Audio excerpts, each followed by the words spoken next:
Vous êtes tranquillement installé à table, en famille, dans un dîner ou un restaurant avec votre amoureuse ou votre amoureux, et subitement, bing, la crise se déclenche. Il n'y a aucune raison, il n'y a aucun stress, aucune angoisse. Tout se passait bien, tout était tranquille et pourtant la crise, bang, elle arrive et elle ruine votre soirée. C'est de ça qu'on va parler dans cette vidéo. Pourquoi?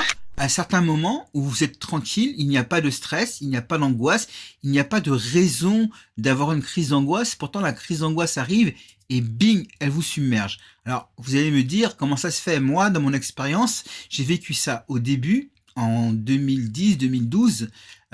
J'avais des crises assez rarement. Lors de réunions de famille, lors de barbecue, lors de dîners entre amis. Et je me suis pas inquiété de savoir d'où ça venait.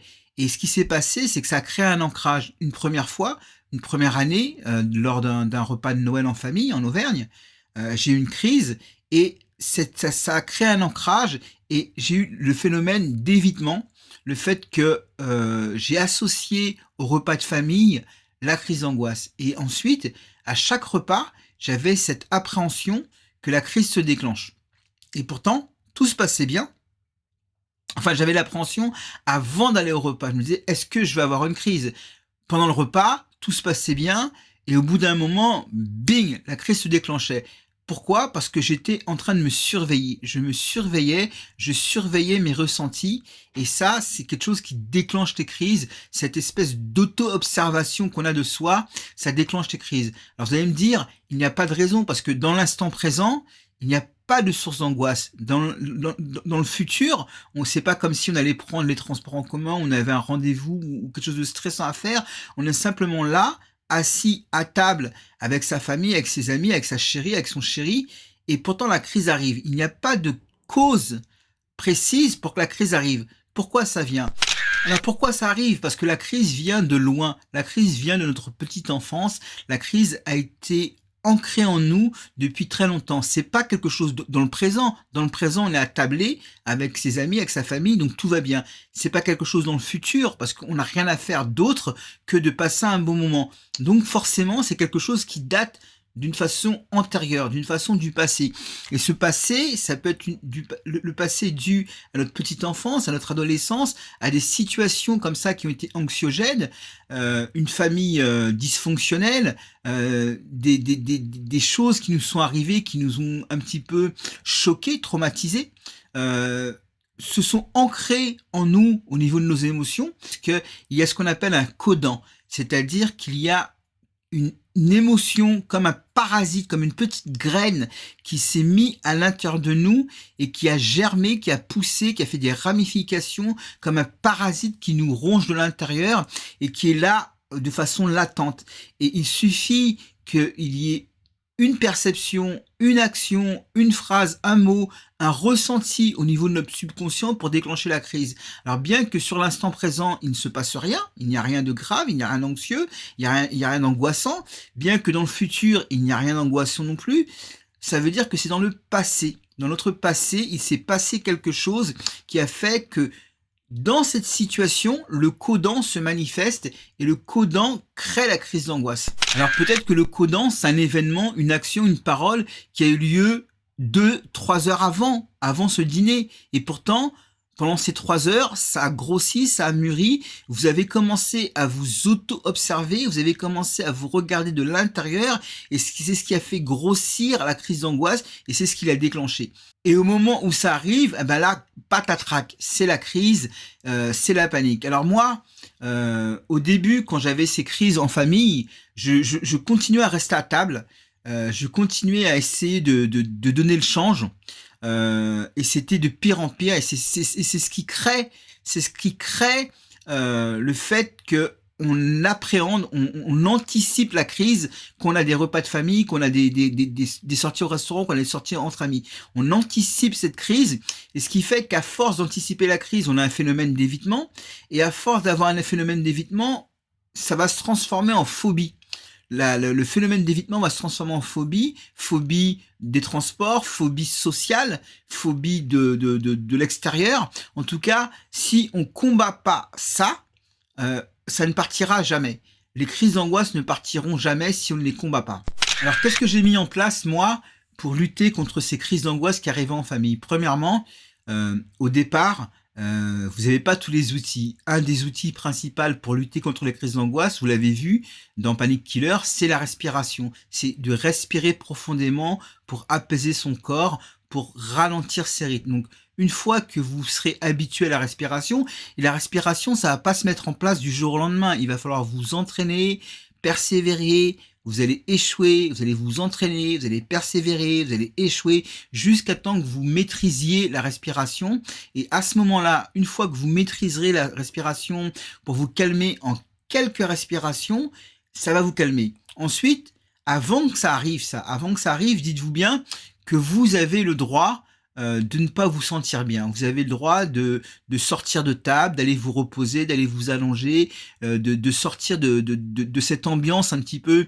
Vous ne savez pas pourquoi elle est anxiogène, mais en tout cas, il s'est passé quelque chose au niveau de votre passé, au niveau du codant, qui a fait que cette situation est devenue anxiogène à un moment donné. Donc, faut vous dissocier de cette situation et aller vous reposer dans une autre pièce, aller vous reposer au calme, respirer et vous détendre. Alors, faut pas croire que parce qu'on va se reposer, on est mal vu. D'accord? Moi, je pensais que quand j'avais une crise, si je sortais de table, eh ben les gens allaient me juger, allaient me critiquer, allaient dire oui il est faible, oui qu'est-ce qu'il a, etc. En tout cas, je me faisais des films sur le fait que voilà, parce que je sors de table et je vais me reposer, eh ben je vais être jugé. Et ça, je voulais pas être jugé, je voulais pas être différent des autres. En tout cas, au bout d'un moment, j'ai appris grâce à ma TCC, que si j'étais pas bien, je pouvais simplement dire, bah écoutez, excusez-moi, j'ai besoin d'aller me reposer. Pas besoin de me justifier, pas besoin de dire que voilà, j'ai une crise de panique, j'ai une crise d'angoisse. Non, j'ai simplement besoin de me reposer. Et tout le monde a des moments de faiblesse, tout le monde a des moments où on est fatigué, on a besoin de se reposer. Et vous ne serez pas du tout jugé, vous ne serez pas du tout accablé, vous ne serez pas du tout amoindri si vous dites simplement que vous allez vous reposer et que vous avez besoin de prendre un peu d'écart. Le fait aussi de se dissocier, c'est-à-dire aller dans un endroit où vous êtes seul, parce que si vous restez en compagnie d'autres personnes, moi j'ai remarqué ça, j'ai remarqué que des fois j'étais chez mon beau-frère et je ne voulais pas m'éloigner trop de l'ambiance de la soirée, alors j'allais m'asseoir dans le canapé, et dans le canapé, je voyais ce qui se passait et c'était très dur de me détendre. Très dur de me détendre et de couper avec la crise d'angoisse. Donc, allez vous isoler dans une chambre, allongez-vous, reposez-vous. Vous allez rester le temps qu'il faut. N'essayez pas de bousculer la relaxation. Et c'est pour ça aussi qu'il faut travailler sa relaxation pour avoir une bonne réponse à la relaxation, que votre corps se relaxe assez vite. Plus vous relaxerez, plus vous apprendrez à vous relaxer, plus vous ferez de méditation, plus vous ferez de respiration, plus vous ferez toutes ces choses qui apaisent votre esprit avec le travail de restructuration de la pensée, plus vite vous vous calmerez. Et au bout d'un moment, ce qui se passera, c'est que vous verrez, moi ça m'arrive très souvent, ça fait plusieurs années que j'ai pas eu de crise. Enfin, j'ai pas eu de crise. C'est pas que j'ai pas eu de crise. J'ai des moments comme ça de faiblesse. J'ai simplement à respirer, à faire des exercices comme ça, de restructuration de ma pensée, à évaluer la situation, à ne pas écouter mes pensées. Et ça fait que même si je sens que la crise monte, et des fois, c'est vraiment limite, c'est vraiment borderline, c'est vraiment je suis sur le fil du rasoir, et ben je vais simplement me poser dans la chambre pendant quelques minutes, 5-6 minutes, et je reviens en pleine forme. Vous voyez, parce que j'ai mis en place les outils de la TCC, j'ai mis en place les outils de l'EFT, j'ai mis en place les outils de la relaxation qui font qu'aujourd'hui, je suis armé pour que quand la crise d'angoisse arrive, ça veut pas dire, et je vous dis sincèrement, ça veut pas dire que je suis invincible, que je suis calme 100%. Je suis toujours un petit peu pas tendu, parce que j'ai beaucoup de joie dans ma vie aujourd'hui, mais je suis toujours à chaque fois qu'il y a des phénomènes comme ça où j'avais l'ancrage que la crise se déclenchait, je suis toujours à la limite en train de m'observer. Et ça, c'est normal parce que pendant 14 ans, j'ai été victime de crise d'angoisse. Donc, c'est pas en 4 ans que ça va gommer 14 ans. Même si aujourd'hui, je me sens beaucoup mieux grâce à la TCC, grâce à l'EFT, grâce à la relaxation. ça veut pas dire que j'ai retrouvé toute ma quiétude, toute ma sérénité. Donc je tiens à être honnête avec vous. Le travail que je vous propose avec Neuro 5G, ça va vous permettre d'apaiser et de mieux gérer vos crises d'angoisse, mais il va falloir faire les efforts. Ça va pas se faire en un clin d'œil. Même avec l'EFT, ça demande du temps, ça demande des efforts et c'est un travail qui est permanent. C'est un travail qui est permanent et constant. Et d'ailleurs, les personnes qui sont stressées le savent. C'est très difficile de garder son calme en toute situation. On ne peut pas garder son calme en toute situation. Les situations, il y en a une infinité. On ne peut pas garder son calme dans une infinité de situations. Donc, ce qui compte, c'est de garder son calme le plus souvent possible et d'avoir des outils qui nous permettent de nous ramener dans ce moment de calme. Et c'est pour ça que quand vous avez un dîner de famille, le prochain dîner de famille que vous avez, dites-vous bien que vous pouvez sortir de ce dîner, aller vous reposer, ou si vous pratiquez la respiration, commencez à faire des respirations profondes, sortez un petit peu de l'ambiance de la soirée et commencez à respirer. Si vous êtes au restaurant, par exemple, allez aux toilettes et respirez profondément. Ça ne vous coûte rien. Voilà, j'espère que ça vous a aidé. En tout cas, sachez que si vous êtes dans une soirée ou au restaurant ou en famille ou quoi que ce soit, n'hésitez pas à aller vous écarter de la salle, vous écarter de l'ambiance, vous écarter de la situation pour respirer et pour vous dissocier et pour reprendre vos esprits. Et ça aide beaucoup. Donc, je vous propose, moi, mon aide à mon niveau pour vous aider à vaincre les crises d'angoisse. Grâce aux outils de la TCC, à l'EFT, à la relaxation, à la méditation, à la sophrologie, tous les outils que j'ai mis en place moi, qui m'ont aidé depuis 14 ans à être aujourd'hui beaucoup mieux dans ma peau, à être beaucoup plus calme, beaucoup plus serein, à avoir combattu mon anxiété, et je vous propose de les partager. Alors je ne suis pas psychologue, je ne suis pas thérapeute, je suis simplement quelqu'un qui transmet son expérience, et j'aimerais vous la transmettre si vous voulez bien.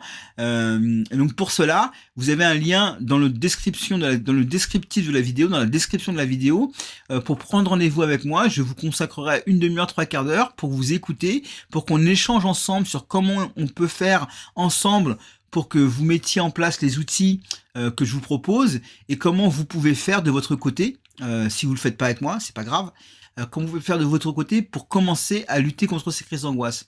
Donc, inscrivez-vous pour un rendez-vous gratuit, je vous rappelle, ou vous m'appelez sur mon téléphone, le téléphone est en bas dans la description.